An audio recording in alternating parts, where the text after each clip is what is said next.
Welcome to the Dirty Sports Podcast. I am Andy Ruther, coming to you live from the Smut Studio in Venice Beach, California, with my co-host, Joey No Chill Prano. Hello, Andy. Hello, Prano. Are you high? No, not high at all. I'm high on life. I'm feeling great. I played pool volleyball today. Yeah, how'd that go? So much fun. Yeah? The mayor, I'm now his assistant. I'm his official Deputy mayor? deputy mayor. He's the guy who's been living here. Is it true the mayor may not be running for re-election? Well, there's talk that the mayor might be moving out. Now, the mayor has lived in Savage Town. Seems very unmayoral of him. Well, he's lived here for over 20 years. Yeah. He's in his mid-40s. Right. He makes good money. He's a lawyer. My point is, has he outgrown Savage Town? If it ain't broke, don't fix it. Apparently, the pool has a volleyball net now. So where are you going? Well, he went to Home Depot. Yep. His buddy got They sell those, right? Well, no, but this was a better one. They put one together. His buddy had got like cement cinder blocks, and they put what is it? PC. What's the pipe? PVC. PVC pipe. I was ready to say PCP pipe. That's when you fucking smoke and get fucked up. Anyway, It's like you put PCP pipe, and then we had a volleyball game against Dragons. So we had a volleyball game today. We had a bunch. He put it out there, and one group did not want to play with us. The unfun group will never be asked to play again. And there was a group grilling. You guys are like Trump. You're like, you want to play pool volleyball? No, we're not interested. Okay, now you can't play anymore. No beach volleyball for you. You're never invited. I disinvite you. Well, but seriously though, who does not want to play pool volleyball? Why would you turn? I'm talking about people who are already in the pool. You're sitting in the pool. Why would you turn that down? Give me one reason right now why you would say, nah, I don't want to play pool volleyball. That scene in Meet the Parents where Which I mentioned. Now that breaks their face. You do bring up a good point. I had brought out my actual volleyball, and we had like one of those like kids' little balls, like a Disney theme ball or some shit. I wanted to play with the real volleyball, and somebody did say that. They go, dude, this is going to be Meet the Parents shit, which I was kind of hoping. But we came close. This is what happened today. There was a baby at the far end by the steps. A baby got drilled, and I mean drilled head on in the face. I mean, let's talk about the person that brings a baby into Savage Town. Yeah, that's a good point. I mean, can we take their baby away? I'll take their baby. That's what I said. You're bringing your child into a place named Savage Town. This is what happens. But the guy who... She's like, what are you talking about? I had my child in Savage Town. I live in the bushes. I'm a homeless person. This baby is named Savage Town. The baby got smacked in the face by... Did it cry? No. Didn't cry at all. By, I'm not exaggerating, a 300-pound Mexican guy who was playing with us. He was probably 300 pounds. He slapped the baby? Yeah. Oh, boy. With a power serve. And I was like, why you hate babies, bro? And the baby didn't cry. But then, about 20 minutes later... The baby died. The baby died. 20 minutes later, dead baby. A girl's titty popped out of her bathing suit and was out for a minute. And the mayor didn't know her, so he was too shy to say, hey, your titty's out. He went to one of the people she knew and was like, hey, I don't know if you want to let her know. Her tit's been hanging out for like the last minute. And I was like, yo, your titty's out. Like, you got to just say it. Your titty's out. And she was cool. And she adjusted and put the titty back in. Wow. So that's what happened today in Savage Town. Savage Town pool tales. Tell me you want to come back, though, right? You hear those great stories? Yeah.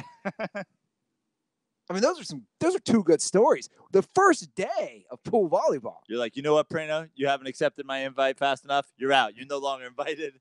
No, you're always invited. In fact, I made sure that Fake news. People took videos of the pool. Now I can send those to people and say, hey, if you want to partake. I know, we saw them on Twitter. What's that? We saw it on Twitter. Oh, yeah, that was a bad one. I wasn't playing good there, but I had to post it. Not your best beach volleyball moment of the day? Pool volleyball. Pool volleyball. Sorry. But I think pool volleyball is going to help my beach volleyball. You think there's any correlation? Yeah, sure. Especially if we're playing with the actual volleyball. But we weren't today. Well, probably not then. But I'm so short. I said when I go in the end that's a little deeper, like 4.5 feet, because you got to jump, and I'm so short. I think it's helping me, my hand-eye coordination and jumping ability and my reaction time. Yeah? I don't know. I'll have to come check it out. Next week, Pool volleyball. Certainly, the video did not make me think that your game was improving. But you had to like that we had Top Gun music playing in the background. Yeah, fantastic. Just keep it on loop. Yeah, Mayor doesn't mess around. We have not done a podcast here together outside of we did an emergency one. Right. YouTube exclusive. Yep. By the way, if you want to find out my SAT scores, go to YouTube because I'm not telling you on the audio right here. It's all YouTube exclusive we did last week. But you and I have not been together in the Smut studio in at least 3 weeks. Wow. Well, it's good to be back, Andy. And the interns are here. They are. They're here. You got into a heated discussion with Trevor. With a young Trevor over there. Yeah. About Chase Utley a few minutes ago. Yeah. Are we starting with the Chase Utley news? We might as well. I mean, I actually don't think we should, just because like Chase Utley's retiring. I mean, are we stopping the show when like fucking Ian Kinsler retires? Like, is this fucking breaking news? Well, I think it's news to get to right away because you had a tweet comparing Chase Utley's numbers to Craig Biggio's. Yeah. And holy shit, it blew up. The amount of responses you got, Prano, underneath that tweet. Well, what I noticed in the Chase Utley news, like Trevor actually, I think, texted me. Did you send me the Chase Utley news? And Shabelli, all our intern Dodger fans, and then a million other people like later on are like telling me Chase Utley's retiring, and I'm like, yeah, great, you should have. And then I go on Twitter and I see like one of the most amazing things I've ever seen. It wasn't even Dodgers fans. It's his former team, Philadelphia Philly fans, standing for Chase Utley being a Hall of Famer. Yeah, I was surprised too. A blinking guy doesn't even do this justice. Like, there are benchmarks that you are required to achieve to make the Major League Baseball Hall of Fame at this point. He doesn't have any of them. He doesn't have a single one. And we would agree, right? The Baseball Hall of Fame is without doubt the hardest Hall of Fame to make. Because it's the Major League Baseball Hall of Fame as opposed to the Basketball Hall of Fame is all of basketball. Yeah.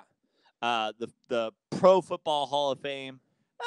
Football is getting harder and harder. Sure. But it's not baseball. Yeah. None of it's baseball. I mean, Pete Rose and Barry Bonds aren't in. Exactly. Roger Clemens. I mean, we can add to this long list of guys who should be in the Hall of Fame. By the way, this is just this tweet that you're bringing up. I was like, I'm not even doing any fucking real research. I'm just putting out Craig Biggio, who a lot of people considered a borderline Hall of Famer, and the major statistics that you like, just the outer crust of the onion. You know what I mean? We're not peeling back. First, you have to just look at the basic shit. If we're talking about people like, oh, you know what? He meets all these achievements. Now let's look a little deeper. Like, oh, Craig Biggio was a Gold Glover. Oh, Craig Biggio played catcher for a while. Oh, that's when you peel it back. This is a guy, Craig Biggio, third ballot. Chase Utley, I mean, read them. Well, let's just compare them, the stats. You compared in the tweet Craig Biggio versus Chase Utley. Chase Utley, 276 career batting average. Craig Biggio, 281. So basically the same. Basically the same. Average. Chase Utley currently 1,881 career hits. So let's give him the fucking like pacing wise. He'd have to have 120 hits the rest of the season to get to 2,000. He won't. He averages 117 in a season over the course of his career. So Chase Utley nowhere near 2,000, which is a low benchmark. Craig Biggio, meanwhile, 3,060. Home runs. 3,000 is the number. I agree. That's the number. It's the magic number for everybody. It's the magic number, but it's also like that's what guys have done who are borderline. They stick around just to get that if they think they're borderline. Yeah. You know what I mean? There are guys who got in with 2,500 hits, no doubt about it, and guys deserving. Like Barry Larkin had 2,500s. 2,500 hits, yeah. But guys who are like, oh, I'm not sure. I'm going to stick around and get 3,000. We're talking about 1,000 less hits than 3,000. And he won't get there. He's not even at 2,000. Let's move on to home runs. Even though we don't have to move on to home runs, let's move on to home runs. Chase Utley, 259. Craig Biggio, 291. But Chase Utley was a power hitter, right? Yeah. I don't know. I don't know what's happening. Now let's move on to defense. Yeah. Gold Gloves. Craig Biggio, 4. Now, let me say this about Gold Gloves. I don't like the Gold Glove. Okay. The Gold Glove is not a standard by which defensive players should be measured. But Gold Gloves are voted on by the same fucking people who vote on the Hall of Fame. So when you're talking about how people judge a defensive player, they are judging him. The same people who are going to make this judgment have judged that he was never a Gold Glove player. Yeah. I never thought of it that way. That's a good point. This is a vote situation.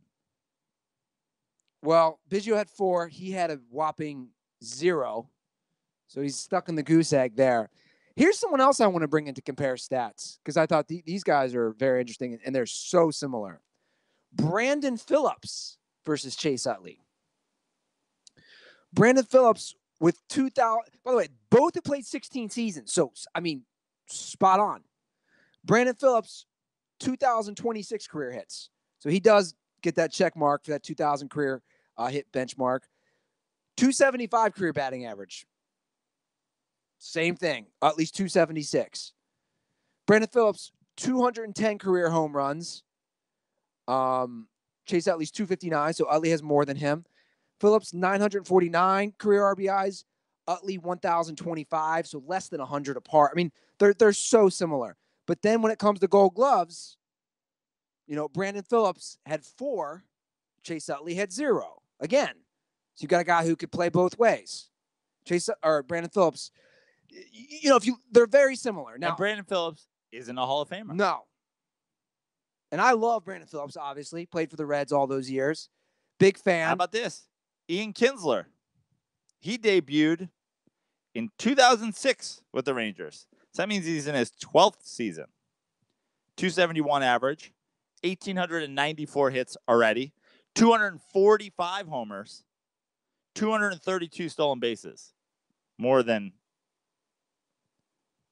Chase Utley. So, Does anybody saying Ian Kinsler is a Hall of Famer? Trevor, do you think Ian Kinsler is a Hall of Famer? Absolutely. You think Ian Kinsler is a Hall of Famer? No, I don't think Ian Kinsler is a Hall of Famer. But he's played he's played 4 seasons less? 4 seasons less. Way less than Utley, yeah. And he's shitting on his numbers. Well, this is what everyone's coming at under your tweet. It's the same goddamn argument we hear with Kobe, LeBron, Jordan. It's the same fucking argument. Did Biggio get a chip? First of all, stop saying chip. I mean, we some fucking you don't know anything about championships. You're some guy who hides behind a meme on Twitter. Did Biggio get it? So everybody wants to give Biggio this weird Hall of Fame pass because he won a championship in 2008 with the Phillies, and also, he hit 5 home runs in a World Series. He had a great World Series. Yeah, no one's denying that. He didn't win the World Series MVP.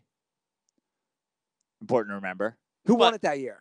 Probably the fucking pitcher. 2008? Yeah. Probably what's his name? It wasn't whoever their fucking lefty pitcher was. Cole Hamels? Anyway, that is a good point. If he didn't win the MVP, those 5 home runs aren't. Now, here's a question for you. Since Trevor's our Cole Hamels. Yeah. Since you're our devil's advocate, and this guy also played for the Dodgers, is Jimmy Rollins a Hall of Famer? Yeah. Season's MVP. So you think Jimmy Rollins is a Hall of Famer? No, I don't think Jimmy Rollins is a Hall of Famer. But he was on that team that won the World Series. Mm-hmm. He won an NL MVP. Yeah, sure did. He has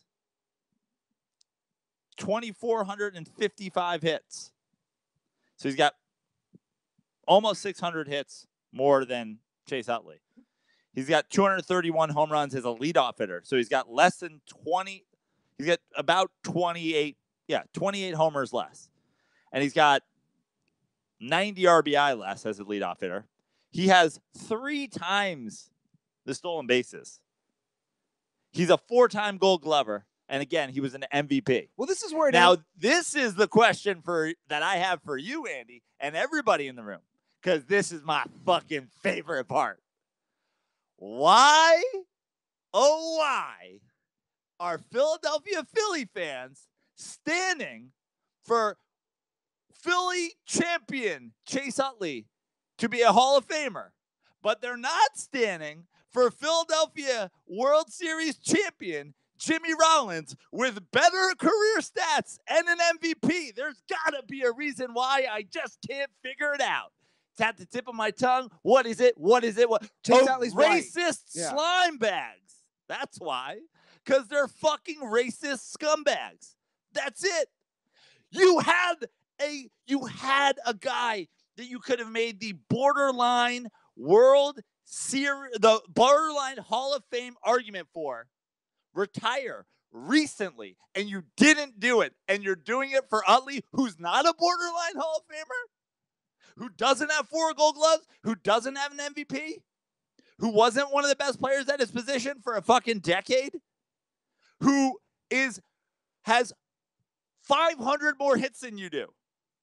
500 and 3. Oh, Chase Utley. Oh, did you know Chase Utley is one of the few players with this many stolen bases? He has 150 stolen bases. Ricky Henderson did that in a season. Jimmy Rollins has 3 times the amount of stolen bases he has. Why aren't you standing for him? Because you're racist trash bags. You're racist trash bags. That's why. That's the answer. I'll take because you're racist garbage for 1,000, Alex. That's the answer. You blew it. You had your chance. I also wouldn't argue for Ryan Howard, but Chase Utley is a different story. Why? Let me ask. I'm going devil's advocate, Ken, right? Is Alfonso Soriano a Hall of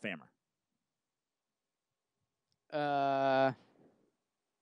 Former Yankee, former Cub. Who else did he play for? Yankee, Cub, Nationals, Rangers. Well, now that I'm on the spot to not be a racist, sure. Sure. Good. Because he has 412 homers and 2,095 hits and a 270 batting average.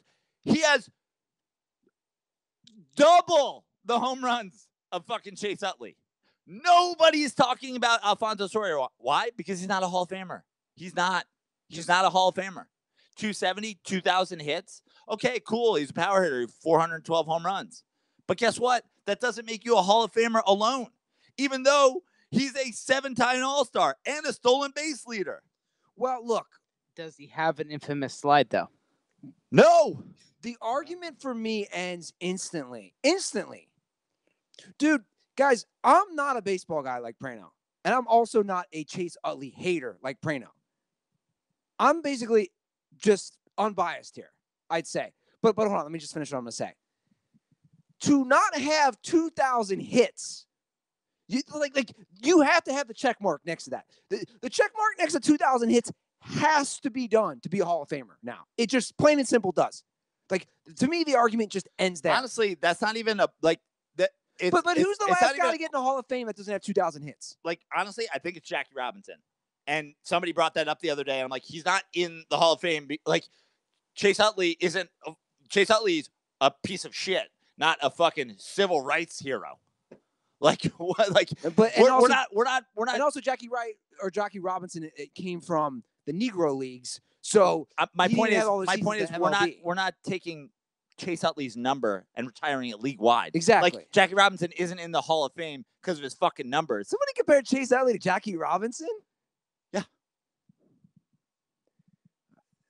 That's even more racist. Nobody that's played in the last 60 years has gotten in. Without 2,000 hits. Yeah. Because that's why I said that. 3,000 is automatic. But the thing is like 2,000, it's really not even talked about because if you don't have 2,000 hits, you're not in the Hall of Fame. Yeah. This isn't a benchmark that you have to get to because you have to be well beyond that. You have to be well beyond that. He's not a Hall of Famer. Here's the thing. It's not an argument. He's not. There is no argument. You don't get in the Hall of Fame with his numbers. You don't. He's not a Hall of Famer. You know why? Because he's not. That's why. If Keith Hernandez with an MVP and Don Mattingly with an MVP, I mean, is Carlos Beltran going to the fucking Hall of Fame? Like, there is Jeff Kent going? Jeff Kent is the second baseman. Yeah. Does Jeff Kent have 400 homers? I bet it's close because he hit for power. Oh, I bet it is close. I mean, we're talking about Chase Utley going, oh, he kind of hit for power and he could kind of run. So the arguments are, just to clarify one more time, he could hit for power, he could run, and he could play defense. He had no gold gloves. He had 150 career stolen bases. In 16 seasons. That's not even 10 a season. Well, I mean, what the fuck are we talking about? It's not even 10 a season. That's not even 10 a season. And that's why I brought Brandon Phillips, because, again, a guy I followed, enjoyed. He's a likable guy. You know, Brandon Phillips and him are on par with all the same stats. But Brandon Phillips actually had 2,000 hits and was way better defensively. But Brandon Phillips, by no means, this is coming from a Reds fan, by no means should even sniff the Hall of Fame. And Philadelphia Philly fans completely agree with you, because Brandon Phillips looks like a polished shoe. So they're 100% out on that. Racists. All right, Joe. I got something to cheer you up. I think you need to go on SeatGeek and go to a relaxing symphony.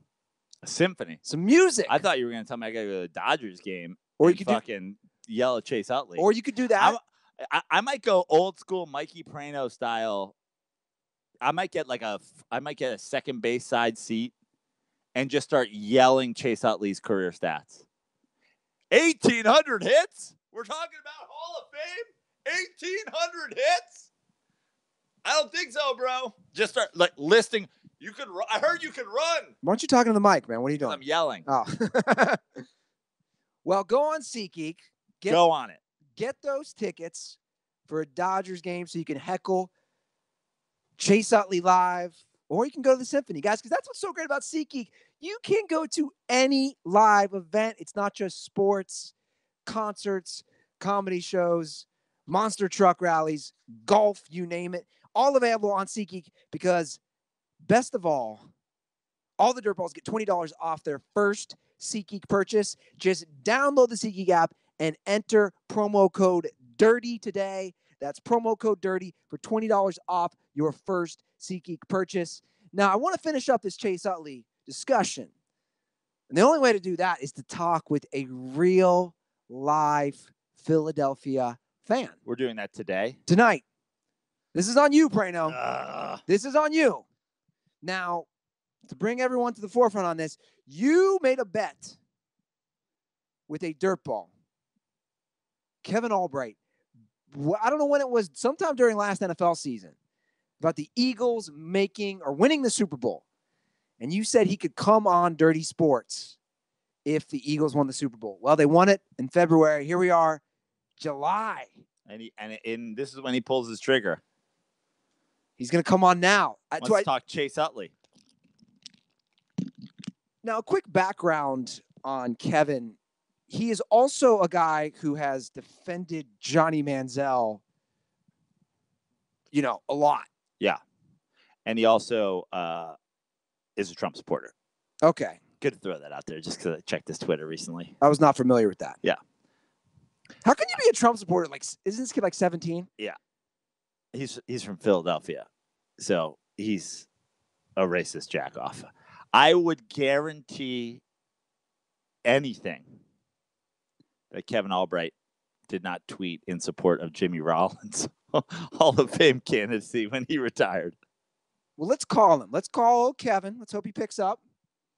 And let's see what he has to say about Chase Utley, the Eagles, the Sixers, whatever he wants to talk about. I think he's a Penn State fan, too. I mean, that's right. He's not a Penn State. He's the Penn State fan. He checks all the boxes. Let's see what he's got to say.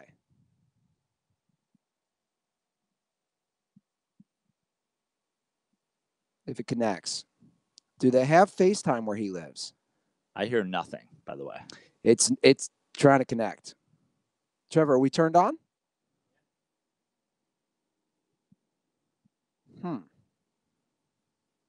What's going on here? Are you seeing this on? He's plugged in, probably now.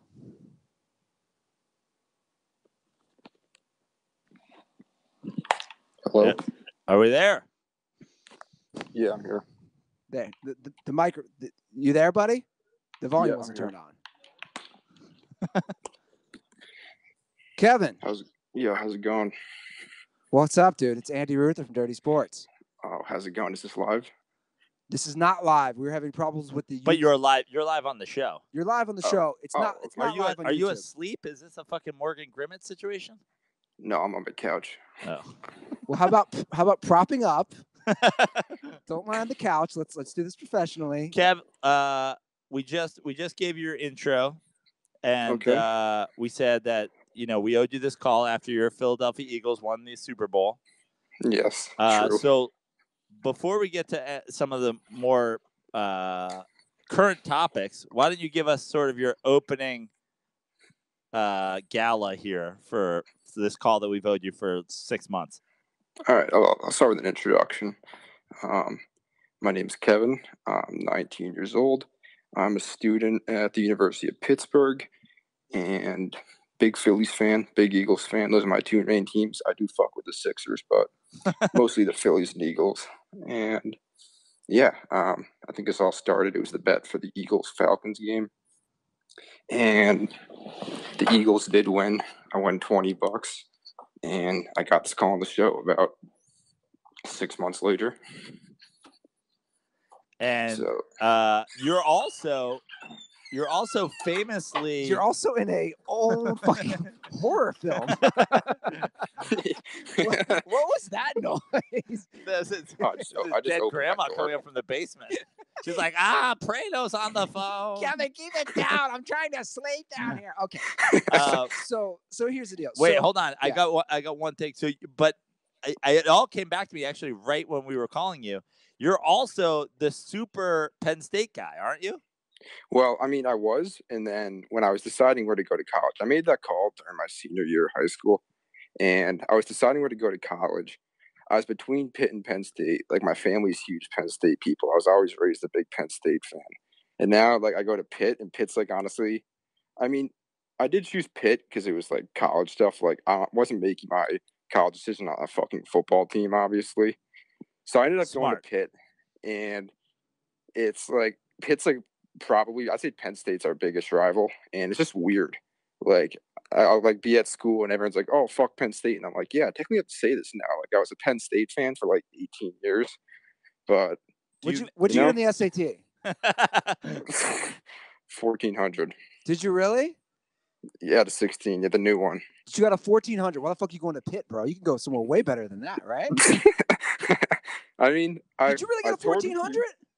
Yes. I mean, I toured Pitt, I toured Penn State, I toured Cornell, I toured Bucknell. Toured? You made a visit. You weren't going on a comedy tour. What do you wait, hold on a second. He took tours. That's what they call it. They call it a college tour. They call it a tour? They give you a tour of the campus. Yeah, that's why they call it a tour. Okay, so you got a 14. Dude, you haven't been in college in like 20 years. I think the times have changed a little bit. See, now he's getting a little comfortable, right? Now he's up off the couch. Good. Now he sent grandma back down to the dungeon.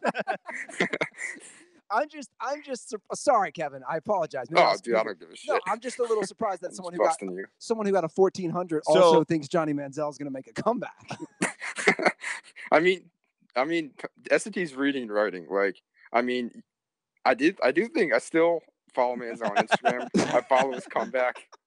I believe in his comeback. I have a. He's not starting for a Canadian football. He's been riding the bench for a Canadian Football League team, right? Dude, Tom Brady once was like an 8-year-old, probably not even starting on his like fucking youth football team. Like, Tom Brady didn't have a crack addiction. Like, what are we talking about here? Wait a second. I mean, you still think Johnny Manziel, who is currently riding the pine up in Canada, actual pine, by the way, which the benches are made out of in Canada, you think he has a shot at eventually working his way back into the NFL? Like, you legitimately think that? If his mindset is there, like, I don't. The whole issue is his mindset. I mean, if his mindset's there, he definitely is talented enough.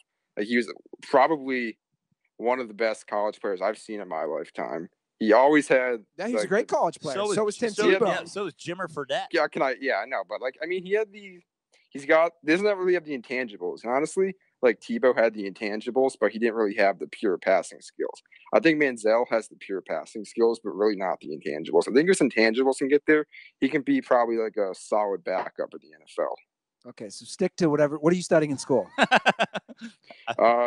Double majoring in finance and business information systems, and I minor in economics. Okay, I'm gonna give you a financial tip as somebody who's not even great with finances. If you ever work for an investment banking firm or anything like that, don't invest with crack addicts. That's not the people to give your money. It's not the people to trust to be successful. Here's another. Dude, you put your money against the number 1 seed at home in the fucking divisional playoffs against Matt Ryan. And you guys, Like, I'm not taking investment tips from you. Well, here's an investment tip. If a guy's offering to give you $3,000, that's greater than $1,800. You would agree, right? Yeah. So Craig Biggio deserves to be in the Hall of Fame, and Chase Utley doesn't. Is this where it's going? Yeah. Well, I want to start because I want to set the tone. Are we going Eagles or Chase Utley? Well, we got to go. Chase Utley's the hot news right now, so we're going to start since you're a big Philly fan. I want to start just to like set the tone with like your state of mind, so I know sort of like, are you competent to even stand trial test? You tweeted this. This was like your most recent tweet. Every salty Mets fan hates Utley and calls him dirty because, one, Chase Utley is better than any player the Mets have had since the 80s. And then we don't need the hot take on whether or not leg bombs are legal slides or not. Do you believe Chase Utley is better than any player the Mets had since the 80s?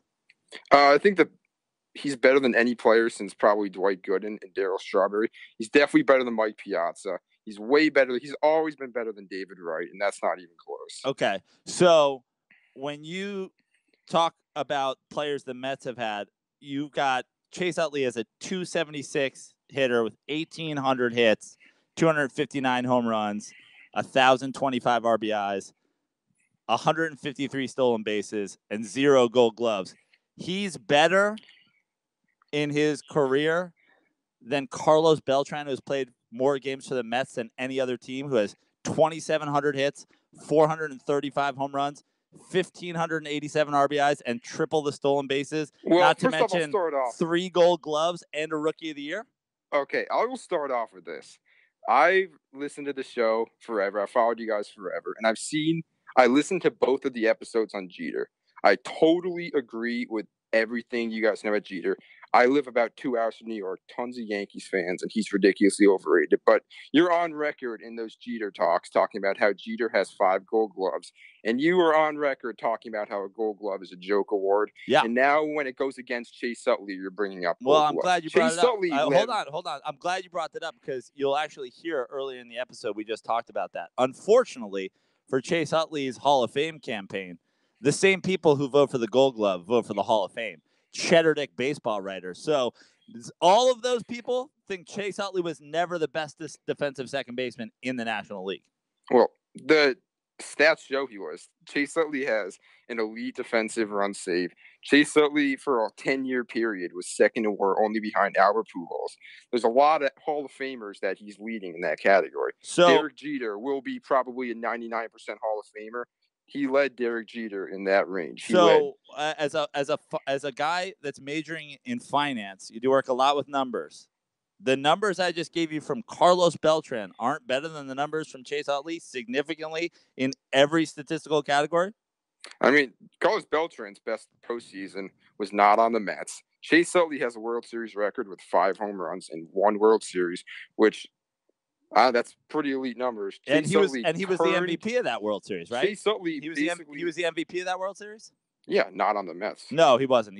Cole Hamels. Chase Utley. We're talking about Chase Utley. Yeah.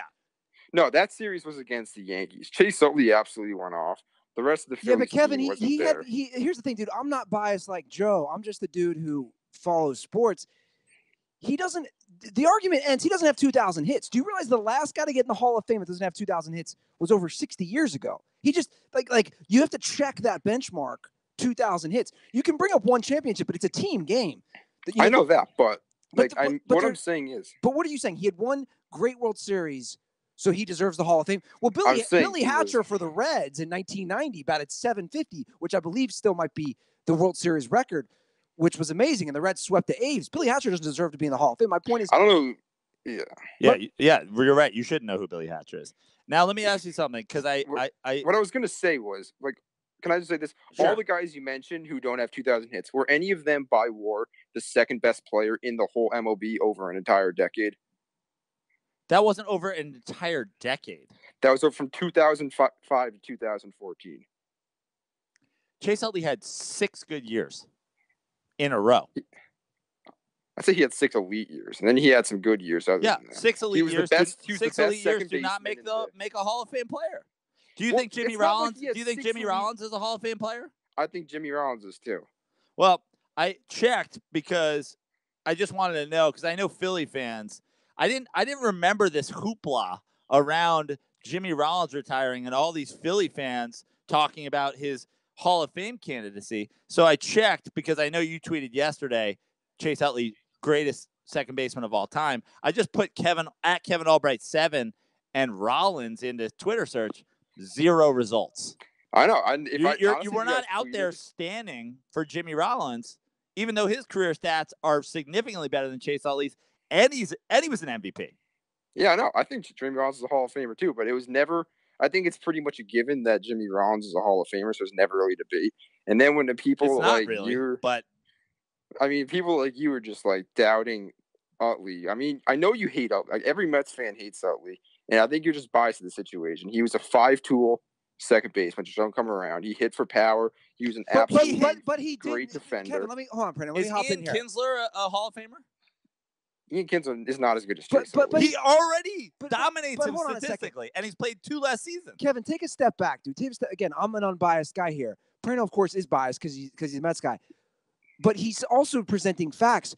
Dude, if you put Chase Utley, and I did this earlier since I'm a Reds guy and I'm a Brandon Phillips guy, Chase Utley's stats side by side with Brandon Phillips of the Reds are basically the same. And they both are in their 16th season. Like, they're spot on.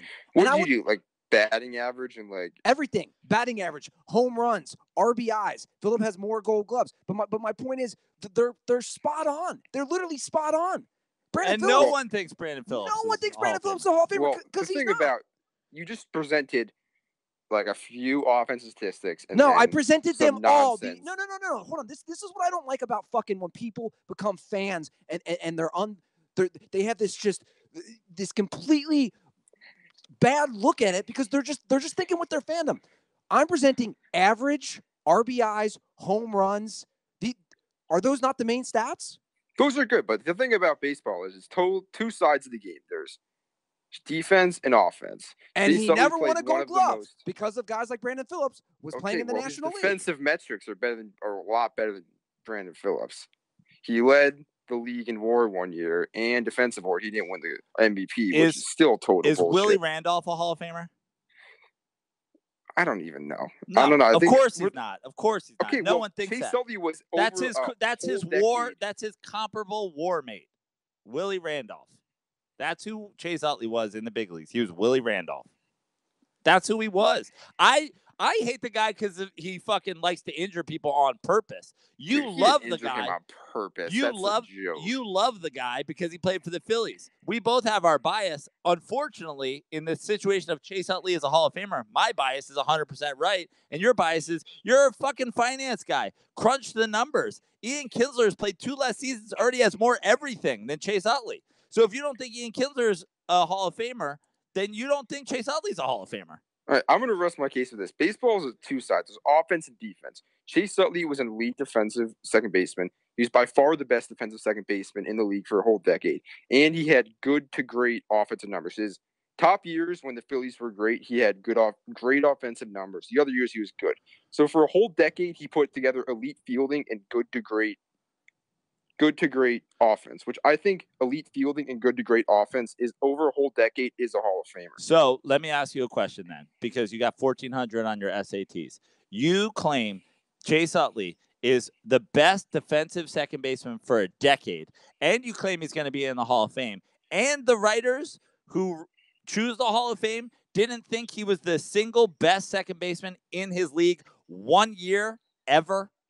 Does that, if you do the, like, if you were doing a proof here, do you see where that would fall apart? Okay, well, let's remember the Hall of Fame writers talking about. We're talking about the ones who don't let Barry Bonds in. We're talking about the ones who vote in Jeff Bagwell over Vladimir Guerrero. The MLB writers who vote for the Hall of Fames are fucking idiots. Well, we all agree on that, but you're missing Joe's point. Joe's point is the ones who vote for the Hall of Fame are the same ones who 4 times while he played for the Phillies said, Brandon Phillips is better than him at second base. Well, I think my take. I don't think he's going to make the Hall of Fame. I think he should. You're make correct. The Hall of Fame, but I don't think he'll make it. I think he should. I think I obviously am biased. Joe and I will admit that I am biased. I was a huge Chase Utley fan, like back when he's like my favorite Philly. I was a huge fan of him. I'm biased. Joe's biased. I think he should. Be honest, I don't think he will, but I think he should. I think like he totally turned a team around. He turned a team around that was not. He wasn't good the at best all. player in the team's middle infield. Yeah, because the middle infield is one of the best shortstops of the generation. There was a time when he was the 4th best infielder. On the Phillies? Yeah. I think Howard had like 1 year better than Utley. I think Utley was better all the other years. Man, you're blinded by some love for old Chase, buddy. Chase Utley checks all the boxes for Philly fans. White scumbag. That's all you got to be. You got to be a white scumbag. What do you make of Prato's assessment of all Philly fans? Do you think it's accurate? I believe it. I mean, all of my teams are better than Joe's teams, so I know he's a little bit salty. The Mets are dog shit. The Giants are dog shit. The Knicks are dog shit. Notre Dame is dog shit. And I think Chase Utley, like, it's unfortunate that Ruma Tejada got hurt. Like, I don't think that Utley's a good guy. He didn't try to injure him. He was trying to break up the double play. Do injuries happen? Yes. Like Anthony Barr, who broke Aaron Rodgers' collarbone. Was he trying to break his collarbone? I don't think so. Some people think he did. I don't think he was trying to break his collarbone. It's just a football play. The Chase Utley player is just a baseball play. Well, let me ask you something real quick. Do you think Jerry Sandusky was trying to fuck boys in a shower? Yes. Okay. Just wanted to see where we're at here. Just had to level and Joe Paterno definitely knew. Okay. So little give and take here. All right. What before we let you go? Well, now do you have any like what do you want to say about the Philadelphia That's Eagles? what I wanted to get to. About the Eagles? I mean, I don't know. I think you're riding high. It's been 52 years. The Eagles have finally joined the rest of society with a Super Bowl. They still have the least in the NFC East, which is actually incredible, but welcome to the Champions Club. Does it feel great? Feels good, yeah. What'd you do the night they won the Super Bowl? So how much horseshit was eaten? So I was in school in Pittsburgh. My friend who goes to school in Philly came to Pittsburgh for like the Friday and Saturday, and then on Saturday we went over to Philly, and I stayed overnight Saturday night, and then I stayed there in Philly to watch the game on Sunday night. And after they won, I went down to Broad Street, and I was just waistbanding a bunch of beers, and we were all just like drinking on Broad Street and having a good time. It was pretty crazy. There's a lot of riot police. People were like pushing shit over. Yeah, nothing like celebrating a Super Bowl by burning down your own city. It's so lovely. Yeah. It was good. Now, this is a serious question from, since we are a sports show and you're a Philly fan, I do like to get inside the head of fans. What's going on inside the head of an Eagles fan in regards to your quarterback situation? To be honest, I mean, Foles only had 1 year on his deal.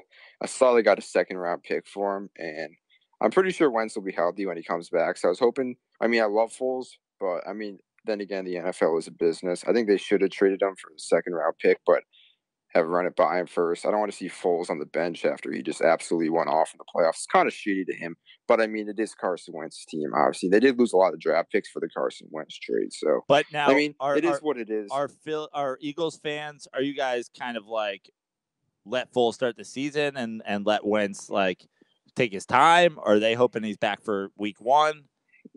I hope he's back week 1, dude. Fuck taking your time. I think Carson Wentz also says fuck taking your time. I don't think Carson Wentz is gonna come back slow. He's a competitor. He's gonna want to come right back, and I agree. I think he'll be ready. It'll be 9 months.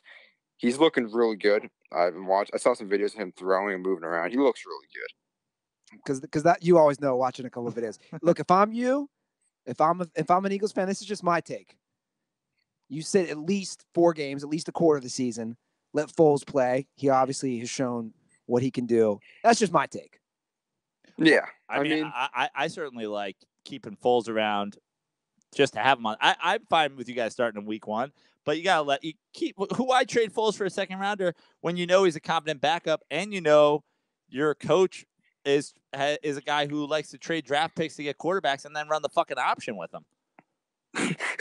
That's the old coach. I hated Chip Kelly. Well, didn't Wentz get hurt running the fucking spread option in the Rams game? He did down at the goal line. You can't put Wentz as an option quarterback. That's a horrible take. I didn't say he was an option quarterback. I said your coach runs the option with him. Okay, yeah, I think he did. I don't think he's going to anymore though. I think I certainly hope. Well, Kevin, here's the good news: the Eagles play again in Los Angeles this year.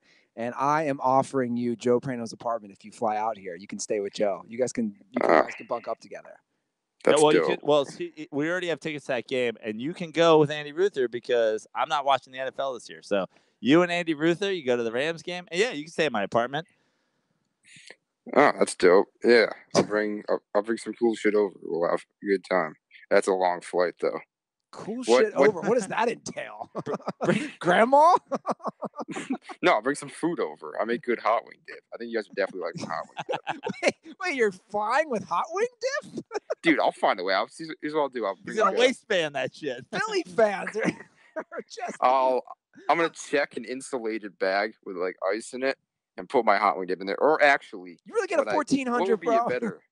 What would be a better idea? I'd go to Los Angeles and then go to the grocery store and pick up stuff for hot wing dip. There you go. And then I'll make it.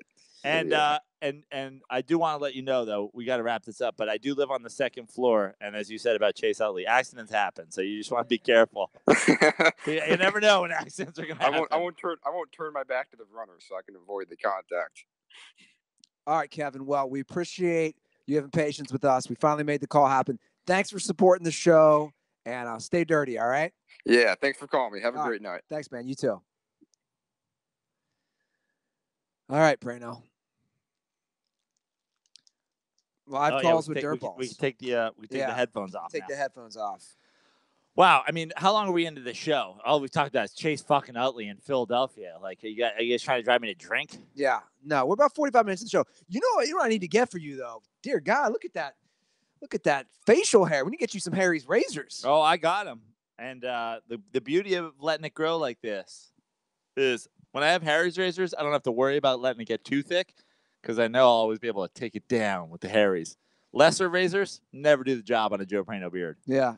That's why only Harry's for me. I'm about 5 days in too. I need to get some Harry's. You need to get some Harry's on those lines, bro. I know. The lines are growing back. Now it just looks like I had a head injury. You know when we play volleyball with the lines? Yeah. And we put like lines down? Yeah. You currently have the we didn't bring the lines, so we just have to stamp lines in the sand. So I need to use that 5th blade that Harry's has on the lines. 5th trimmer blade. Well, Harry stands behind the quality of their blades. And they know that switching blades is not an easy decision. So they've created a trial offer, Dirtballs. Claim yours by going to harrys.com/dirty.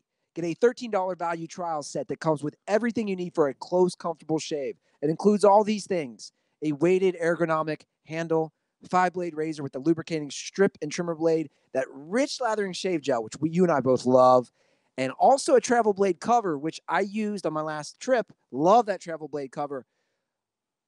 All you guys can redeem this trial set at harrys.com/dirty. So make sure you go to harrys.com/dirty to redeem your offer and let them know that I sent you to support the show. And this week, stay tuned. We're going to be launching a huge Harry's giveaway.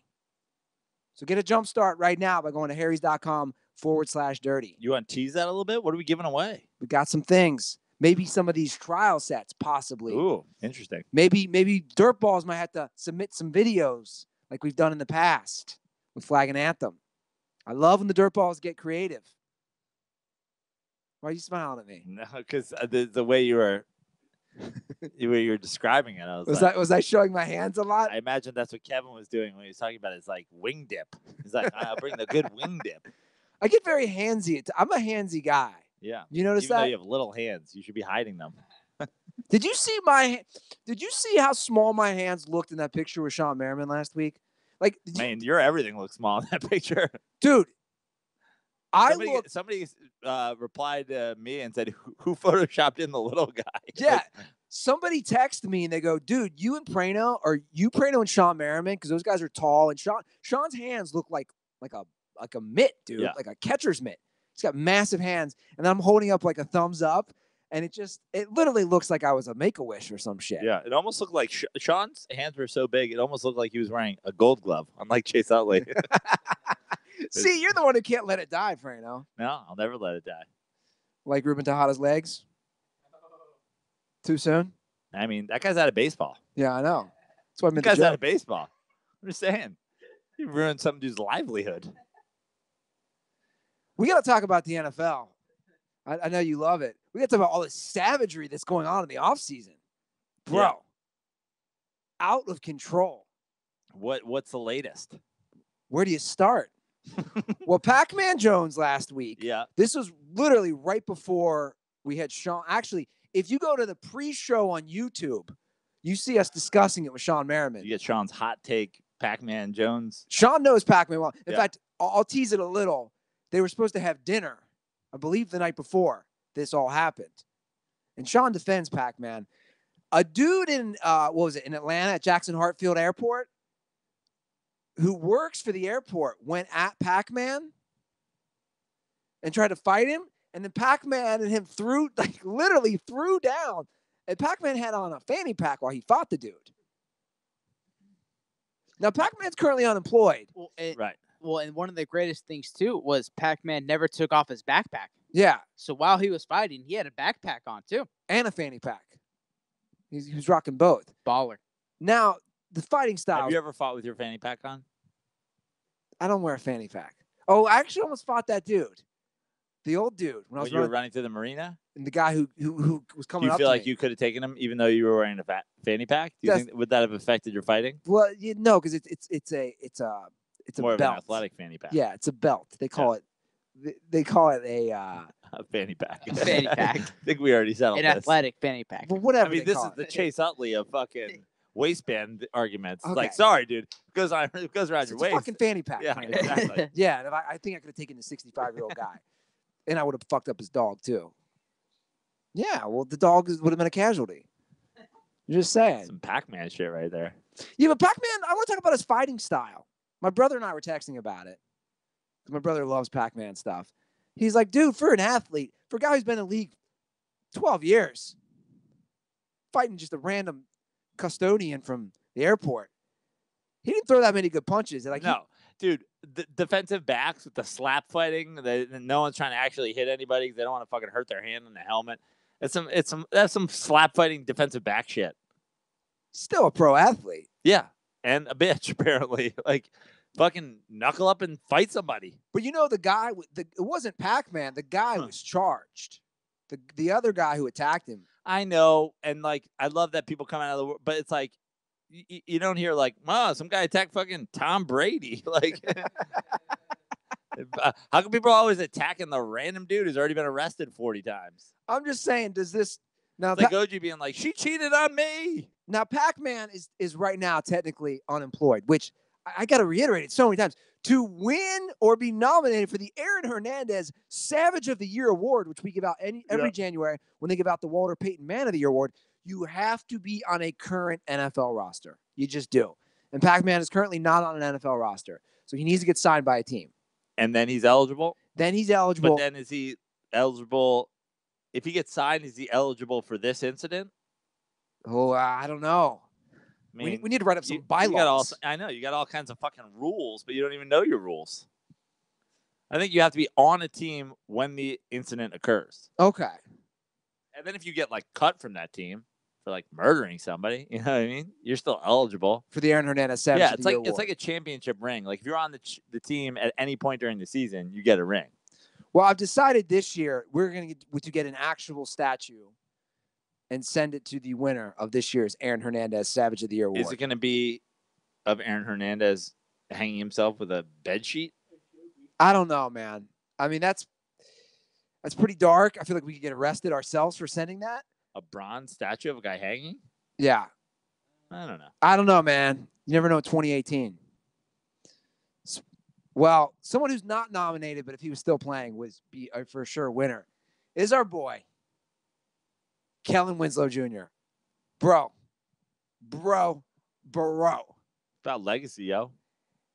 I mean, he is really cementing that legacy, yo. Kellen Winslow Jr. First, before we get to the newest charges, he showed up to. I just laughed thinking about it. Did you see what he showed up to court as? Yeah, a Jewish man. He showed up to court as a Jewish man. So this is the latest in the Kellen Winslow Jr. case. He shows up to court. His hair's grown out. Yep. Like Joe saying, like a Jew fro. Yep. And he's got big, like 80-year-old fucking Brooklyn Jewish man glasses. Yeah. And they're saying I shouldn't be laughing because it's so fucked up. His rape victims were so old, they couldn't identify him in the court. And that's his lawyer's strategy. Yeah. Show up and look like a Jewish man. He's like, here's what you need. You need a Jewish lawyer, and you need a Jewish hairpiece. You need Jewish glasses, and I got you. Provided you only sexually assaulted 80-plus-year-old Jewish women. They're like, I don't know. Is it over there or not? Well, the bad news for Kellen Winslow Jr. is he didn't just assault 80-year-old women. He now has been charged with raping an unconscious teenager 15 years ago. Well, she's not going to identify him. That's for sure. Authorities say she was unconscious, right? Yeah, that's a good point. According to authorities, the 17-year-old girl was assaulted in San Diego County in 2003. That's like when he was on the team. 2003, yeah, this is right before he played in the NFL. He played from 2004 to 2012. Yeah, so he was still playing with the U. Yeah. An unconscious 17-year-old girl. I want to know the details of that because I'm like, wait, what? But I really don't. Like, I don't need to fill in the rest of the picture. He's a piece of shit. A total piece of shit. And I feel like a piece of shit for having him on Dirty Sports. I know. I mean, by far the worst guest in terms of what they stand for that we ever had on the Dirty Sports, at least until Albright called in, right? Like, fucking Philly, man. You guys are almost like guilty by association. I know. Now. Like, there's something like. If he says it's about legacy, yo, on the fucking stand, like, you might get called into court. Yeah, right. The thing is, we've been involved. Now let's take a look at this. Yoshi. Yep. What he said on here, it definitely worked its way into the case. Nate Craig came on our podcast 4 years ago, and the lawyer, because he had some sort of case going on, remember? Right. He got in a fight at a bar. Yep. And the lawyer brought up his appearance in Dirty Sports. Mm-hmm. We're like, Tug Coker was a rape suspect. But we all know he doesn't have to. He was acting, Joe. Okay, well, don't riff on that joke, I guess. I'm going to get another beer. I'm just saying, I feel like we are inching closer to Dirty Sports being on an actual 2020, which would be good publicity. Just saying. I think it'd be a good move. We have on Pac-Man Jones. Do we bring him on? What if they subpoena you guys for court? Subpoena? What if they what? Subpoena. Subpoena. What's it called when they give you the little paperwork? So subpoena. Huh, same thing. Say it how you said it. Subpoena. Subpoena. Tomato. That's a name. That's the name of a kid who grows up in Costa Rica. Hey, Subpoena, come here, Subpoena. That's like a great baseball pitcher. He's an old lefty. Then when Sapina comes in, man, he throws that high heat. You know, Orlando Sapina has more hits than Chase Utley. Unreal. Well, in the last of the NFL news, NFL criminal news, I should say, was Sean McCoy. Yikes. This case is just it's been tough to keep up with. It's taken so many odd twists and turns. Well, I do want to point out, shout out to Eagles fans for stepping in a nice pool of dog shit on this one, hating a guy for being black. Turned out you were right the whole time. Well, LaShawn McCoy's estranged girlfriend, I've never heard that term until you read these articles, estranged girlfriend got her ass kicked.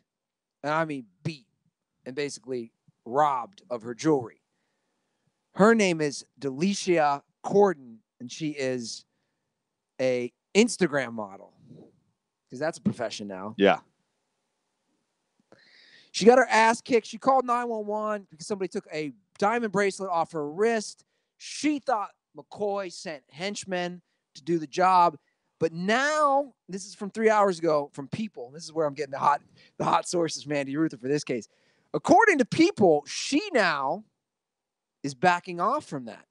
Her lawyer is saying now she thought it might have to do with LaShawn McCoy, but the lawyer is saying she's not backtracking, but she says he might not have had anything directly to do with it, which means there's just a lot of sketchy shit going on here. Yeah. He was a sketchy fucking scumbag, dude. Remember, he was the guy who like threw people out of his bus on the side of the highway for not because like strippers wouldn't like start sucking dick. Yeah, yeah, yeah. That wasn't threw him that out on the fucking New Jersey Turnpike. So I don't know what to make of all this. I do think shady. There's some shady stuff going on here. Yeah, and I don't know a random dude who comes to the house. Anybody know where LaShawn McCoy went to college? Pitt. You got it. So Kevin Albright set this whole thing up. I'm just saying. But here's the weird thing. I think she's living in his house, right? Did you see that detail? Currently? Yeah.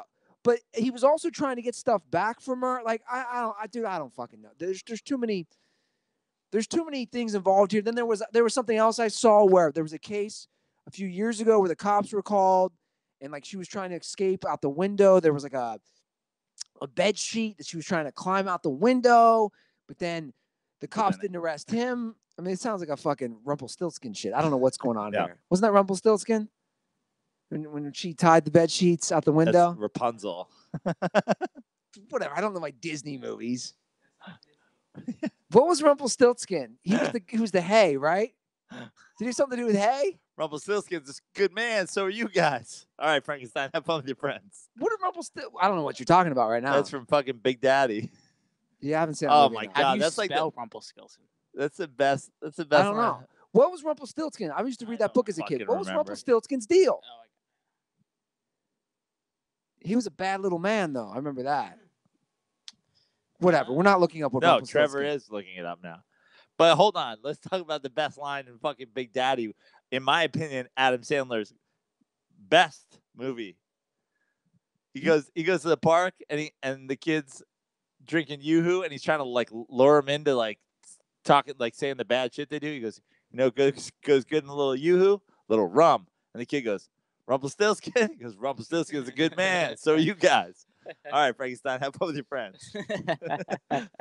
You think Big Daddy is Sandler's best movie? Yeah, for sure. Dude, fucking kill yourself. What do you think is his best movie? Not even close over Billy Madison or Happy Gilmore. Big Daddy, 1,000%. Trevor, no one asked your opinion, first of all. Daddy. Well, you're wrong. So your opinion is wrong already. Yeah. So Big Daddy's, come on. Big Daddy's fucking classic. It's such a good movie. It's actually like a good movie.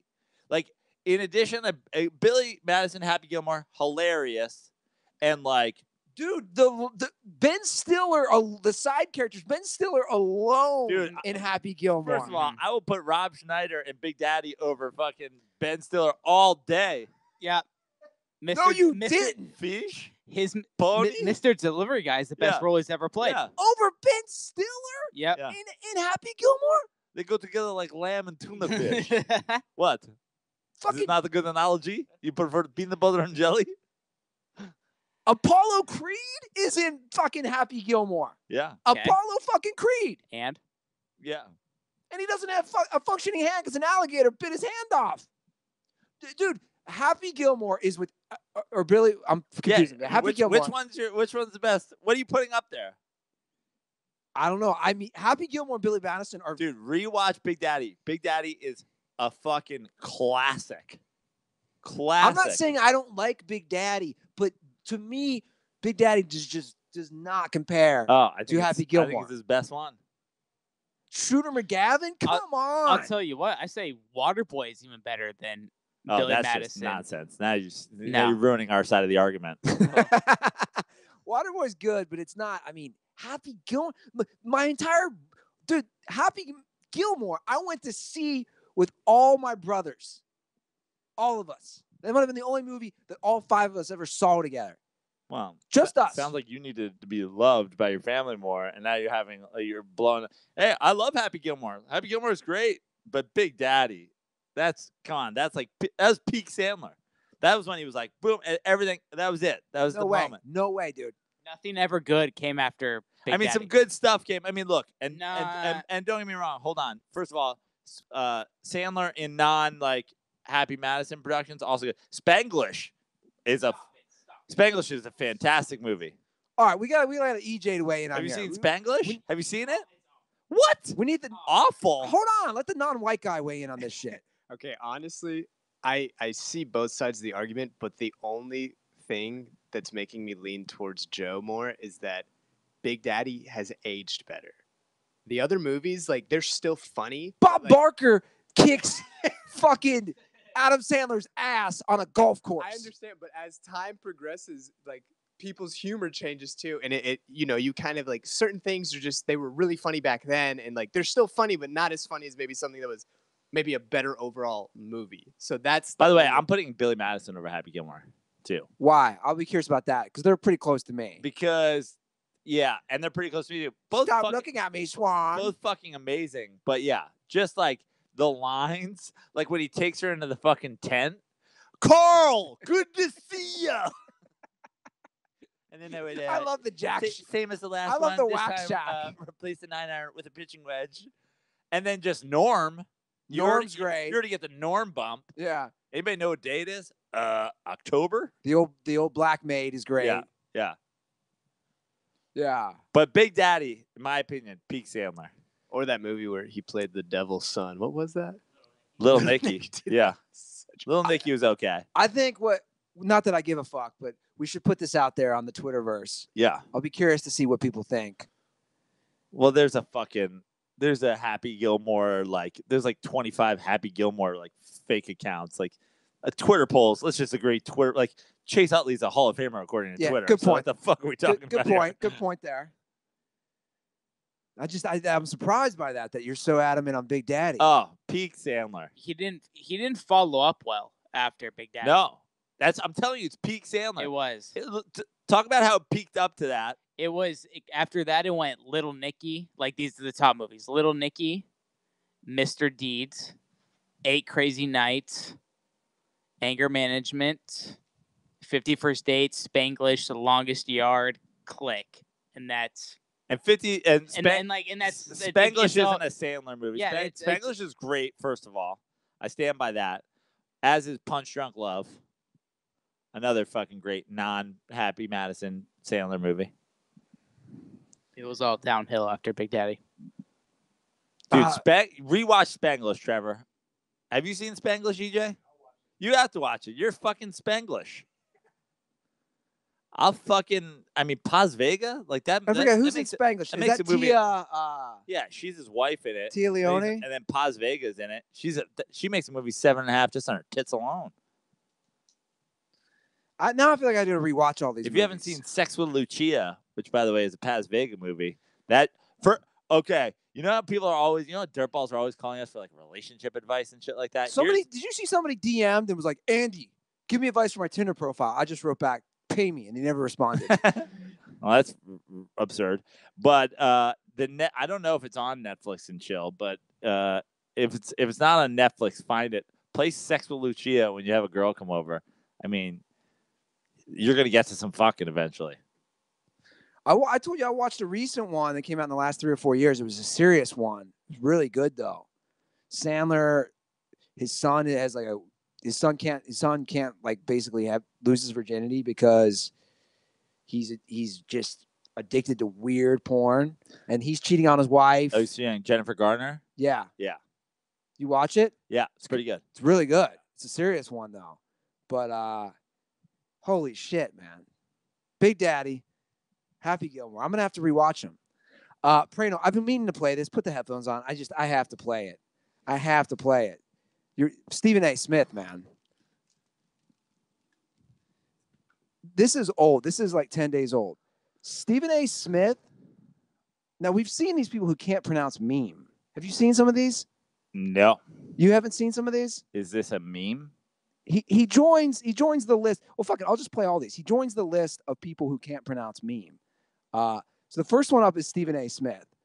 Listen to Stephen A. Smith trying to pronounce meme. Oh, by the way, this is about Boogie Cousins joining the Warriors.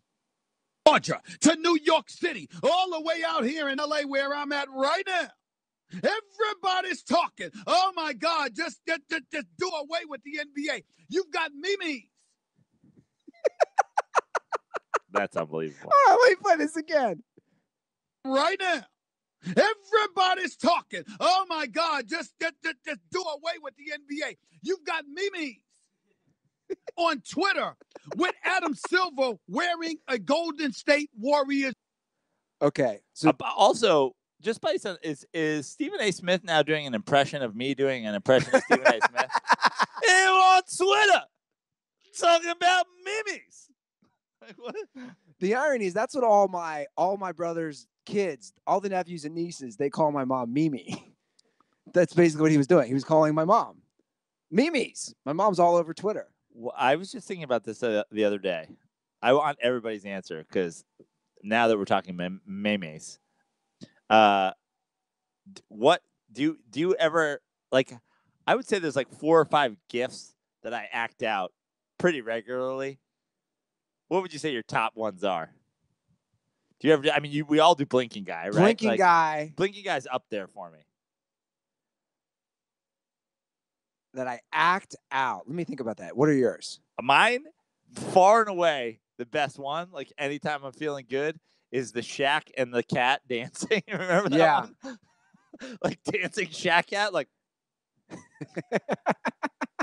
something good happens to me. I'm like, ooh, am I cat or am I Shaq? I don't know, but we're dancing with each other. Well, I realized lately, multiple times recently, I've said blinking guy meme to people who have no clue what I'm talking about. They just go, what? I go, blinking guy meme. They go, I have no clue what you're talking about. And then I just don't talk to those people ever again. Because if you don't know the blinking guy meme, get out of my life. All right, but here are some other people who don't know how to pronounce meme. This is a pretty good article from USA Today for the win. This was Jim Nantz during March Madness. Today he creates a Hall of Fame Mimi. Are we sure it's not Mimi? Let's play it again. I don't know. People were saying GIF for a while. Today he creates a Hall of Fame Mimi. So Mimi seems to be a big one. And here is Bryce Harper on SportsCenter with Scott Van Pelt. That's a clown Mimi, bro. Offshore. Oh, of course there's a fucking ad. Hold on a second. I wonder how he's gonna. Can we thus some premium YouTube? Yeah, let's. I'm going to close with an idiotic question because I think I'm good at those. It's a would you rather. I'm looking at your hair right now, and obviously I have none. Would you rather be as bald as I am for the rest of your life or never have a season again where you have double-digit home runs? I'm talking like 7 is a whole lot of home runs. So if you're bald as Van Pelt or 7 home runs is like a big power year for you. Which would you rather be? I don't even want to answer that right now because I know how many memes are going to be out there. I love that he tried to avoid becoming a meme and called it a meme. Would you rather be? I don't even want to answer that right now because I know how many memes are going to be out there of me with a bald head. Bryce Harper is like a ditzy blonde girl who lives in Orange County. He's like, that's a clown would you rather, bro. I'm not answering that. And then, do we want to do a Judge Judy one? There's a Yeah, Judge. I mean, why would we skip that? There's a Judge Judy one on here too. Hold on a second. All right, let's see it. This is a meme. I did not start this meme. I did not make this meme, and I did not share this meme. Let me play that one again. She says, how many times did she say Mimi? This is a meme. I did not start this meme. I did just not started make a this new meme, one. and I did not share this meme. That's amazing. Who knew that many people didn't know how to pronounce meme? I think there should be a test of my parents. I need to get in front of them and say, how do you pronounce this word? If my 74-year-old dad... I just want a meme of Rob Schneider going, fish, pony, mimi. It's Big Daddy callback. Anyway. I know what it is. And someone just made a meme of you doing that. What if it really was Mimi? But they all said Mimi, but what did Bryce Harper say? Meme. Meme. Meme is a gay French guy. You see that new Meme painting? Man, it's fucking great. Meme's that weird gay wrestling everybody watches. You know what I saw, which I thought was pretty interesting? ESPN eliminated. Did you see this? I don't know what you're talking They about. eliminated the comment section. How would I start? ESPN. Yeah, have you heard about this? What the fuck are you talking about? They eliminated the comment section underneath all their stories, which is an interesting move. So they made it, you initially, it went from anybody could leave a comment under any account. It could be the completely faceless troll, like, Chase Utley 2012 fan. Then they made it so you had to do your Facebook, which I like, attach it to a real person. And then they just got rid of it the last couple weeks. Who cares what anybody thinks? I kind of like it too. Yeah. I think YouTube should do it. I think Facebook should do it. No comments. Yeah. Who cares? I'm putting that shit out there. I wish I could disable people commenting under my Twitter. You're just sharing it. Why do I don't need your fucking feedback. Now I gotta put out just facts. I'm just gonna list some facts. And then you're gonna try to tell me how 1,800 is somehow greater than 3,000? Like what? There were no replies. No more replies for anything. Yeah, but you're the king of replying to people. Well, I know because it's addicting, but you got it. Nope, no more. Shut it down. Well, I actually want to read the replies to my question yesterday that we wrote when we were at Ale House. Because you got accused of being a fuckboy yesterday. I've been called a fuckboy multiple times. I've been called a fuckboy now twice in the past week.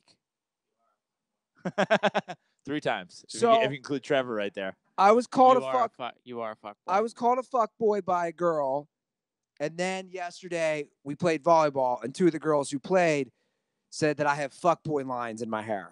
Because apparently Definitely. fuckboy lines are a thing. Yeah. You thought you were like, I'm going to go crazy. I'm going to do shit some people never did in a while. And then they're like, oh, fuckboys are doing it everywhere. So they said, okay, put it to Twitter. The girl said, let's put it to Twitter. And I wrote, what is a fuckboy?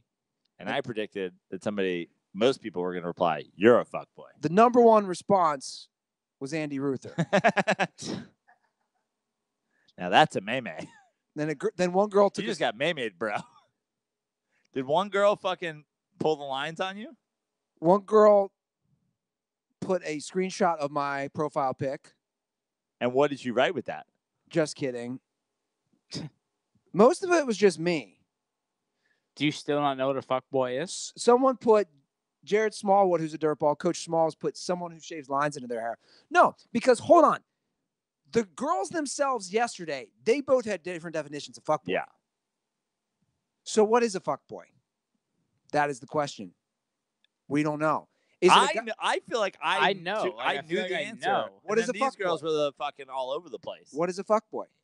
It's kind of in the name. Like you just want to fuck girls and don't feel like being in a relationship. Like Yeah. you're just gonna fuck girl to girl. In the past, that's called a fucking Like player.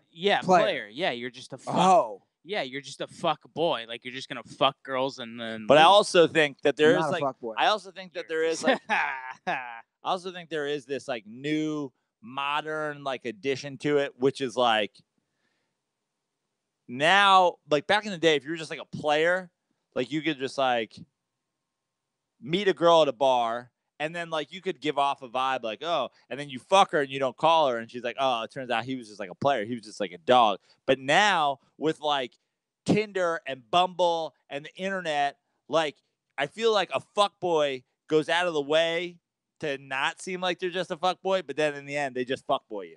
Like there's like you're like, oh, I'm a nice guy, blah blah blah blah blah, and then you fuck her and then you never talk to her again. You're like, oh, you're a fuckboy. Turns out you're a fuckboy the whole time. We're not front about it. Yeah, I'm it's always more up like front. a hidden. Like I feel like fuckboys are like always kind of like a little loosely like, no, what are you talking about? Like I'm a good dude, and then it's like, got you. No, you can be. First of all, you can be a nice guy and fuck a girl, and just because you don't get serious with her doesn't make you a fuckboy. To me, a fuckboy is somebody who lies and is hiding stuff. So my Well, I argument. think that's kind of it too. I think But that goes hold on, along I with don't Joe's. hide anything. My argument to the You're very girl, the sensitive. first girl who called me a fuckboy. So sensitive. Well, here's why I'm sensitive, because the first girl who called me a fuckboy and she didn't respond to that. I go, okay, my definition of a fuckboy is somebody who lies. You listen and hear me on podcasts talk about other girls I fuck openly. But you didn't tell her about it. You just told your fucking podcast listeners. A real fuckboy is hiding shit on the down low. Agreed? No, I actually don't think so. And in fact, I think a lot of times, like a real fuck, like not even. I think you're both right. Like I think you both have good points. Like I think there's no true definition. Yeah, I think you both have good points. Like I think it's. I mean, Ruther is definitely a fuckboy. He's definitely a fuckboy. He's definitely a fuckboy. That's 100% true. He's got fuckboy lines. Let's not He's got get that fuckboy twisted. tendencies. Yeah. He's doing fuckboy things and fuckboy places. Tell me my fuckboy tendencies. We have fuckboy lines. No, just because two girls during volleyball told me I had fuckboy lines. You regularly, and you tell me this all the time, you regularly meet a girl, know that you're not really that interested in the girl, fuck her for a while, knowing it's never going to be anything but fucking her, and then you like wait for her to figure that out, and then you move on. No. In fact, I would say you're king fuckboy. You're the king. You're more king fuckboy than you're king fuck. I might. Whoa! That is a bold claim. I think I might have the nail in the coffin. You've had sex a lot of times, right? With my life? What are we talking here? in your life, like you've had sex. Partners? No, you just had sex numerous P&V. amounts of times, right? How Yeah. many relationships have you had? Like serious ones? Yeah. A couple. You're a fuckboy. You're a fuckboy, dude. Just looking for the right girl. That's all I'm doing. By fucking the ones who are not the right girl. So let me get this straight. It's not a bad. I mean, it's not. I know, hold on, but I'm not- just trying to understand the definition. No one thinks this is right. I've been a fuckboy. I'm not currently a fuckboy. I know, but let me just understand this definition. So let's say I go out tonight after we record. I go across the street to Townhouse. Yeah. I meet a girl who I would call ditzy. Maybe I'm not. I can just see she's not the fucking brightest tool in the shed. Is that a saying? No. Sharpest tool in the shed. Sure. Way better. The irony of me making that joke. Okay. She's not the sharpest tool in the shed, but she's attractive. Yeah. And I fuck her. Yeah. I'm a fuckboy for doing that? No, not necessarily. yeah, It's all the no. circumstances. Depends on like if you know she's coming over for a fucking one night stand or like. But if you play like, oh yeah, like if you make like maybe you're gonna and you lead her into thinking like, oh, this could be a thing. Maybe this guy's a nice guy. I like him. He's a nice guy. Like, oh, this could be. I like we could hang out. And then it turns out you just fuck her and never call her again. You a fuckboy. Basically, if you Ruther her, it's almost a synonym at this point. You got Ruthered. No. We should call fucking those guys the Ruther twins. Remember that MILF you were hooking up with for a little bit? You're not going to get in a relationship with her, but you're still fucking her for a lot of times. It's a little fuckboyish. No, because it's a negative connotation, so I don't like it. It's not negative. It's not if you own it. It's not. Do you go on Tinder and then start hooking up with girls that you know you're not going to get in a relationship with? I mean, I have. It's a little fuckboyish. But I'm pretty honest, though. That's the thing. I'm But an you're honest. not, Yeah, but that's the thing. because You're there's not. How am I not? You're There's not. a lot of people on those sites that are like, I'm just looking for somebody to fuck. Like, there's a lot of people who are honest about the sexual part, and then there's a lot of people who are honest about like the relationship part. You're not one of those guys. You're not on there going like just looking for a serious relationship. You're not on there going like just looking. Yeah, for I don't fun. think you're a douchebag, fuckboy. I mean, I think you're I think you're a kind of nicer fuckboy. I don't think you're the worst of the worst fuckboys, but you got fuckboy tendencies. Yeah, but hold on a second, Prano. You're basically saying I have feel to, like fuckboys were like came from like a petri dish, and like Ruther's like fucking. I think Ruther's like patient zero. Why am I the king fuckboy? Because this is exactly what you do. It's not always exactly what I do. It's kind of exactly. Yeah, what exactly. You do. But I'm not. Take how like the last. Let's go backwards. The last folks you've met and had sex with off of like the off the apps. Okay. You knew. How far back before you get to somebody that you were like, oh, I thought this was like That's not true at all. It's not. Okay. Dude, I give girls a chance. I know you think I don't because we had this discussion the other day. I think I give girls a chance. How far back before you were like, oh, that's somebody I could see? Like, dude, because I'm not going to name names here, but I can go back and start listing off the reasons that you were like, right at the beginning, you're like, this is why it's not working with this one. This is why it's not going to work with this one. You're saying how far back a girl that you got into it and you're like, this could be a girl I date for real. This could be like a relationship I have. The last girl I thought, oh, I could date was probably 2 years ago. How many girls have you had sex with in that time? A fair amount. A lot. And a lot of those girls probably thought that they could date you. A lot of those girls probably thought like Andy's a guy I could see myself being my boyfriend. That's not my fault though. It is because you're a fuckboy. Because you make them think that. I don't make them think because I'm a nice guy and I make breakfast for girls or like it's fuckboy. I have fuckboy. I have interesting conversations with them after we have sex, and I'm like, yes. I'm like, what's your biggest fear in life? And I say things like that. Yeah. What you should do is just be like, yo, this is just about sex. So you want me to be an asshole? Yes. Yeah. You can. Well, no, that'd still be a fuckboy. Hold on. I don't want you to be anything. What do you want to be? Would you rather be an asshole or a fuckboy? Here's right now you're a fuckboy. No. This is I'm not going to name her name, but you and I both know. Remember about 5 years ago? I don't know any of these chicks' names. You know why? Because you a fuckboy. So like it doesn't matter. You know this. You know this girl's name because we met through mutual people. Okay. 5 years ago. Okay. You know what I'm talking about. Yeah. So her and I had like a summer fling for a few months. And her response was, and by the way, she was someone who I never set any limitation. We'd fight a lot, but then we'd hook up a lot too.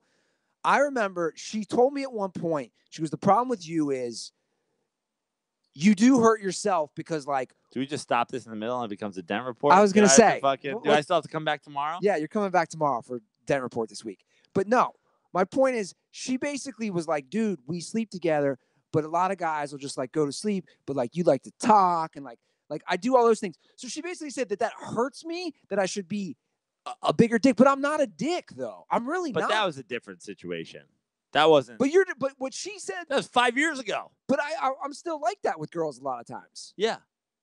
Even though like I feel like that had a Hail Mary shot of being like an actual relationship. I agree.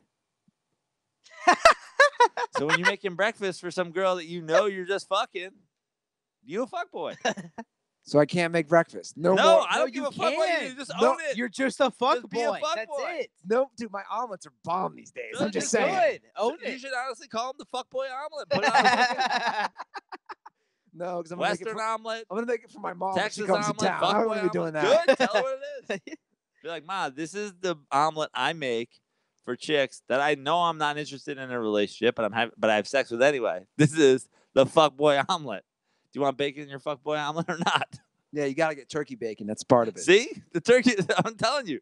Can you write down the recipe for the fuckboy omelet? Yeah, I'll tell you right now. It's turkey bacon, it's chopped up mushrooms, it's 2 avocados.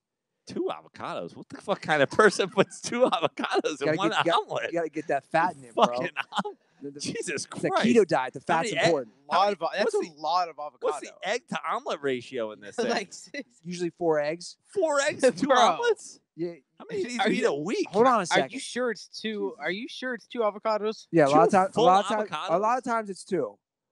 Yeah, hold on, guys. Let me finish. I Then know, I saute about half a bag of spinach. motherfucker loves Trader Joe's. I do. I saute half a bag of spinach, and scramble the eggs, and then We know how omelets work. You Okay. shouldn't be fucking scrambling them. No, it's not technically an omelet. It's Okay. not. I guess it's not Just technically an omelet. fuckboy eggs. It's fuckboy It's eggs. a fuckboy scramble. It's a fuckboy scramble. And then I put there's a certain salsa I love from Trader Joe's just for the eggs. What is it? Because I'm about to start a meme. So here's what I want. I'm putting a call out to the dirtballs. I want pictures of people making the fuckboy scramble. Do you want me to grab the actual salsa? What it is? I forget the name of it. It's a specific Trader flavor. Joe's salsa. No. Oh man. He's like, then I dip my dick in the coconut fucking milk. I'm still not sure that there's really 2 avocados. I know, who puts 2 full avocados? What the His fuck three is is, do you going buy on, man? 6 packs of avocados? Do you give bitches 2 avocado omelets? No wonder they fuck. They go, this guy just spent $3 on me in avocados alone. Well, He ain't a fuckboy. Trader Joe's does have the mini. The mini ones are You're small. like, oh, you thought because I gave you avocados that I was going to be in a relationship? Just kidding. Fuckboy scramble. You got fuckboy scrambled. It's like you're punking.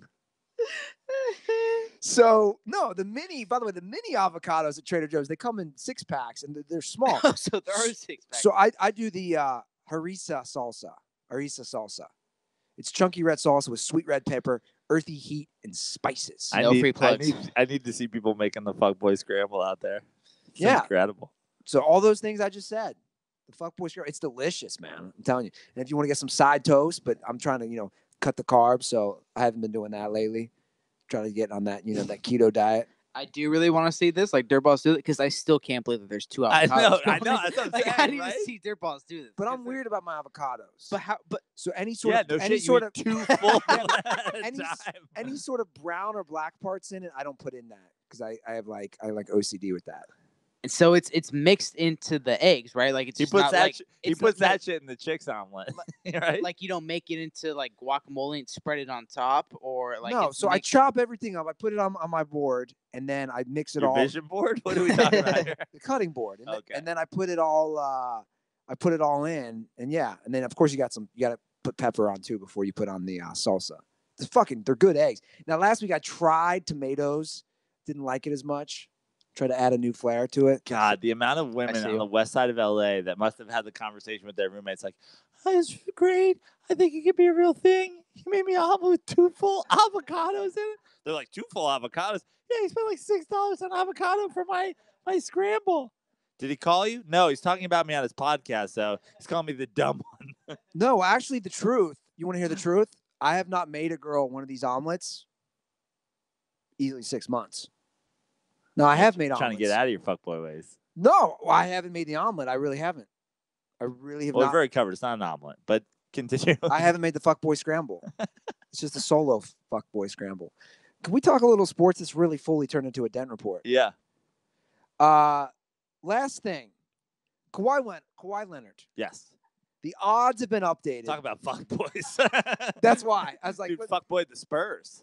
Kawhi Leonard now. Spurs like, we're interested in a long-term relationship. He's like, I'm interested in fucking and getting the fuck out of here. The odds are of him staying with the Spurs or going to the Raptors at this point. Yeah. Where did the Raptors come from? I don't know. It's so weird. So it's Spurs, Raptors plus 200, Lakers plus 500, Clippers plus 600. I guess they probably, here's my bet. They pursued a move to the Celtics, didn't work out, and Pop is refusing to trade him to the West. Yeah. And so that makes the Raptors. I bet you it sounds like they must have tried with the Sixers and tried with the Celtics. And so now next East team up. Yeah. Send them my Knicks, bro. I don't know if we need fuckboys, but we'll take him. Well, I think it's not a bad thing. Well, you said fuckboy was not a bad thing, but I think what's enhanced and helped my game with ladies, I know it has, without a doubt, is all my flag and anthem gear. Oh, yeah. That's like a fuckboy disguise. Yeah. You know what I mean? They're like, this guy's got his shit together. Back in the day, cargo shorts, they're like, that was like a fuckboy bonanza. Now you got flag and anthem. You look like a regular old, normal, take him home and meet mom kind of guy. You and I almost wore matching outfits last night. That was amazing. We both had flag and anthem gray slacks on. You had gray denim and I had gray chinos. And we both had navy blue button-down short-sleeve shirts. My shirt, full disclosure, was not flag and anthem, but I almost wore the exact same shirt you did. And then I was like, I don't know. Something about this doesn't feel right. I rocked it. And I switched to another navy shirt. And then thank God I did, or else we would have been fucking twins. At a comedy show together. That's right, guys. You can look just as good as us. Go to flagandanthem.com, drop promo code DIRTY to get 25% off your first order. Ask our boy Jay Sizzle. Jay Sizzle tweeted us. He's like, they got the best clothes, and it's affordable. Yeah.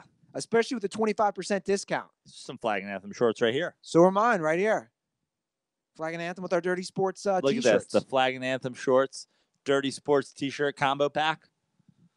Yeah, that's the best way to look. That's a good point. Flag and anthem shorts, Dirty Sports. Go to dirtysports.com. Get one of our shirts. So, guys, 25% off that. Take your flag and anthem savings, spend it at Dirty Sports. And flag and anthem now has shoes. Yeah. Not in my size yet, but I'm hoping to one day try them. Yeah. I know. Brandon, before we leave the show, we got to announce. I mean, you talk about my boy's wearing a Thus the Process. Thus. You have 3 podcasts now? I have 3 podcasts now. Thusting hard. You had 2, and I was like, I ain't having letting some fuckboy have the same amount of podcasts as I do. 3. Yeah, 3. Dirty Sports, which you're currently listening to. Dirty Slides, which drops every Wednesday and will probably be based solely on Chase Utley's Hall of Fame candidacy this week. You thought we did it long enough on this show? You're wrong. We didn't. You're about to get fuckboyed. And then the brand new, just dropped in the iTunes store on Friday, the Joe Prano podcast. Joe Prano podcast is it was a long time coming, but it started out as one thing, and then it became something else, and then I was like, fuck it. I got a bunch of shit. I have a name. I should just put that name in front of podcast and start releasing this stuff. So 2.5 episodes are out right now. There's a 15-minute ballpark teaser that explains kind of some of the inspiration for doing the show. There's my first episode with a fantastic pop songwriter, Sam Hollander, who's a good friend of mine from the 914 back in New York, who I've known a long time. And that was sort of the one that got the whole thing going. I recorded it for something else, and I repurposed it for this. So shout out to Sam for being the first guest. And then a second episode, which has already gotten a lot of great feedback, with Steve Hager, who is the former editor-in-chief of High Times Magazine. He created the Cannabis Cup. He's the first person to write hip-hop in a major publication. He's like the world's biggest conspiracy theorist on a million different things. If you ever thought, man, Joe Prano has some crazy fucking hot takes, most of them came from my dealings with Steve Hager and the path he put me on of enlightenment. So all that's available now on iTunes. Joe Prano, the Joe Prano podcast. The JPP is what I'm calling it for short. So basically, you will have a podcast coming out Monday, Wednesday, Thursday, Friday. And this week, I'll be guesting on the DSPN's Tuesday show. So this week, you will be on Monday, Tuesday, Wednesday, Thursday, Friday. Wait, how many days a week will I be on? 5. That's a You're YouTube gonna exclusive. you're gonna come on Denton Report tomorrow. Yeah. I feel like we even got a start with this deep fuckboy discussion. Yeah, the deep fuckboy discussion. Yeah, absolutely. I'm excited. I'm excited about coming on the Denton Report, and I'm excited about the Joe Prano podcast. I am too. I already have a bunch of different episodes in the can already, which I got when I was in New York with some friends that I knew I wouldn't be able to see for a while, including the Jingle Man himself, Doug Ray. He's coming up, and this week, You know what? Fuck it. I'm gonna do a little announcement. I was thinking about holding this over for the Dent Report to be a Dent Report exclusive, but I'm gonna do it on the Dirty Sports Podcast. This Friday's episode is with Chaz Smith. He's a surf journalist. He wrote a book called Cocaine and Surfing. He's a former guest of the now defunct Kooks Comedy Podcast, and that comes out Friday. Unless I get to 420 ratings on iTunes, and then it'll come out whenever I hit 420. The new Prano 420. The minute I see 420 ratings. It's like I said, guys, it takes 2 seconds. Just leave a rating and review for all our shows. Yeah. It takes 2 seconds. Just do them all. Hit them all. And I actually have something else that I'm about to do for people who leave reviews, which I'll reveal in the next week. So much revealing coming. There's a lot of revealing coming on. We already revealed the fuckboy scramble recipe. Incredible. We have a gender reveal coming soon too, because those are popular. Guys, that's the show. You know where to go. I mean, we already talked about all these great plugs, all these great podcasts to support, and you can support our show, of course, by going to dirtysports.com. Getting a great T-shirt like one of the ones Joe and I are wearing, or you can also subscribe on YouTube and see how it looks before you buy it. Yeah. You can see firsthand. Great content on there. At Andy Ruther, at The Dirty Sports, at Fix Your Life. Maybe I should just change my @ to @fuckboy. Yeah. Somebody probably has that. I'm going to look. Change your name to fuckboy. Just fuckboy Ruther. Man, I just really didn't want to be a fuckboy, but I feel like now you guys are like, yeah, you're a fuckboy. It's okay. I actually don't even think, just own it. Okay. All right. You should put in your Tinder bio, I am a fuckboy. Proud to be a fuckboy. I got really weird. I changed my Bumble profile. We can get to that on Dent Report. I made it really. Can't wait, man. Really Saving weird. so much good stuff for Dent Report. Yeah. All right. I thought we were just going on Dent Report. I thought we were just going to rank the Sandler movies. On Dent Report? Yeah, it's just all of them. Let's do the whole IMDb. No, we can't do that. That's Brett Ernst podcast. Yeah. We got to do that on Brett Ernst. All right, guys, that's the show. And most importantly, don't forget, condoms are for pussies.